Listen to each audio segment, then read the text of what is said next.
Alright, some more characters for Ular, my favorite. Well, actually, Einar's kind of my favorite, but the alliance I'm with is Ular Aquila. So, anywho, we got students of Kalari Payatt, and historical is always really nice, which is another reason I like those armies, those generals. Here's their characters. You got some flexible blades, blade whips.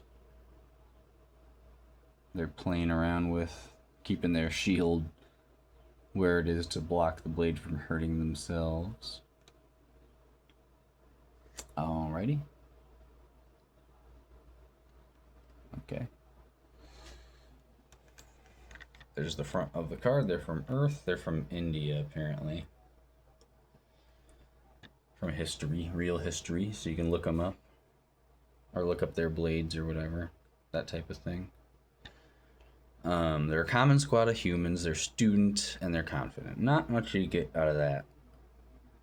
But they're just solid on their own. They get set for only 70 points, which is kinda.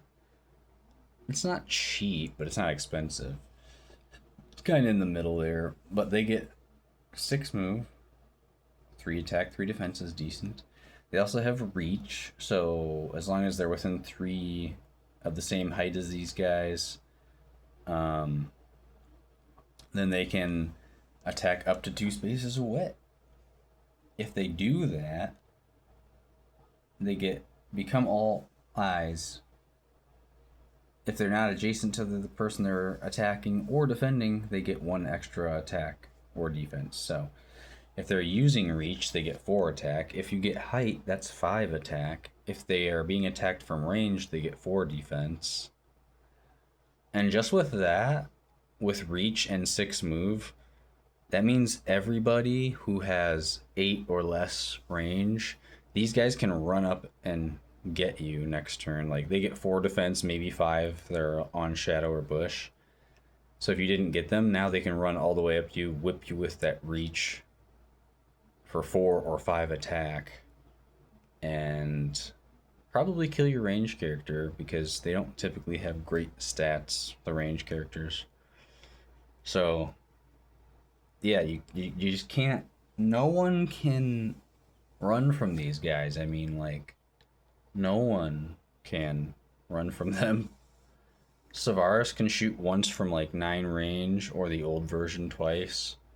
But since these guys are faster, the very following, he might be able to run for like 1 turn, but the very following turn, they'll be able to run up and go after him.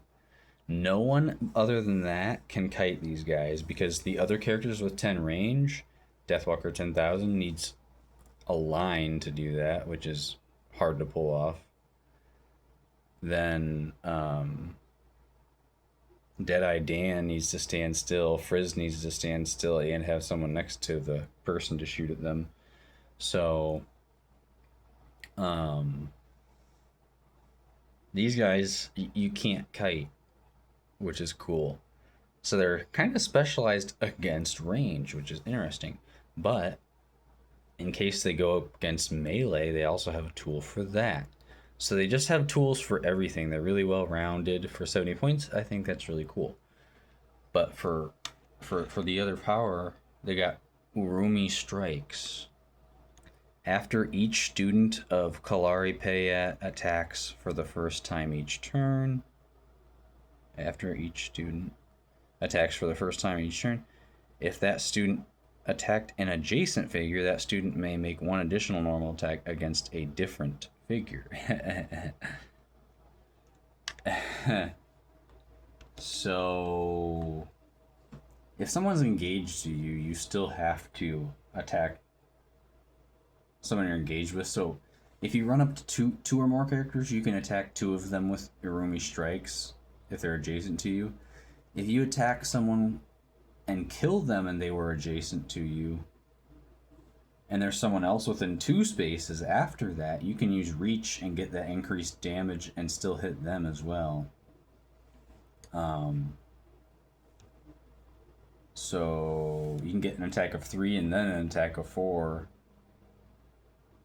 or it could be 4 and 5 if you're on height even. So that is so much offensive capability and so much ground that they can cover. Um, it's going to be really cool. They're definitely going to be scary. And what you usually want to do at tournaments is like bring something that has the least amount of weaknesses, and this doesn't have many weaknesses because they can run up to any range. They can get multiple attacks off that do solid damage, some good damage to the melee people. So this could be, I don't know, maybe not quite meta, but maybe it could be. I know it'll be super solid at least. So yeah, I am glad Ular got something like this, especially since, again, it's not a bonding thing, but it's something that can be used quite well. If you hit them first, I mean, then you're not going to do a ton, but I mean, getting up to 6 attacks in a turn is super good, and being able to run people down like they can do is also really good. So, yeah, let me know what you guys think about them. We're going to read their lore. Kind of read that quick. Although the Valkyrie Ular had taken the cure to the wellspring poison and restored both his senses and his wellspring, a fear of the water remained, and he could not focus his visions. But after Thormund unleashed the wellspring storm, Ular struck an alliance with Aquila of Takala, and his resolve was renewed. He knew that if he did not strengthen his army to stand with the Verdant Pact in this new era, all of Valhalla might be torn asunder. They're trying to protect nature and everything. So Thormund was kind of doing that, but then he became obsessed. Ular and Aquila are still the good guys. They're still protecting their home. They're still the allies. They're still on okay terms with Jandar. Those are still the 3 good armies. The other ones, they want to take over. Vidar and Einar want to take over, so they're not the good guys. And if you're rooting for Jandar and the New Alliance, sorry, but Utgar's evil. So we should all hope Ular and Aquila win. But to keep the story going, they probably won't. Not completely win. I mean, they might win for now or something, but anyway, as he drunk again, his fearful and uncontrolled visions brought him not to mighty creatures from Phaland or Mar, but on humans from Earth. 2 warriors were engaged in a duel using weapons the likes of which Ular had never seen. Long whip-like swords. One was gaining an advantage over the other, and the air around him was a blur as his thin blade whirled and slashed, forcing the other swordsman to retreat and defend at a distance. But the defender's shield could not move quickly enough to block the attacker's far-reaching strikes, and as the blade whipped towards the defender's head, Ular intervened and brought the duelist to Valhalla. Which one? Probably the one that was about to die again. That's what it seems like. He and the warrior spoke for hours in Ular's gardens, and Ular learned much, that the warriors had not been enemies dueling to the death, but had been sparring together in a martial art called Kalari Payatt, and that the weapon called the Urumi was part of the highest level of the art's mastery. He was fascinated to learn how the students trained to achieve an optimal state of awareness, allowing them to see with their entire bodies. That's what that one ability is. The become all eyes. When he returned to drink from the wellspring again, Ular put the student's teachings into practice, setting his mind and body at ease, trying to see across the universe with lenses far beyond his own. And when a great earthquake swallowed up the ancient school of Kerala, where those students gathered, Ular was poised and ready to bring them under his wing.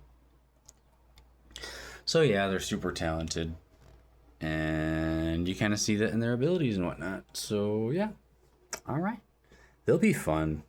They'll be cool little figures to put on the board and play against other historical things and whatnot, especially like Romans and monks and that kind of thing. They're more similar to monks than anything else, I think, because they can hit multiple things. They can move quickly. They're a 3-man Ular squad, so well, there's a woman there, but anyway, yeah, that's cool. Let me know what you think, and like and subscribe if you want to see more of this sort of thing in battles and whatnot.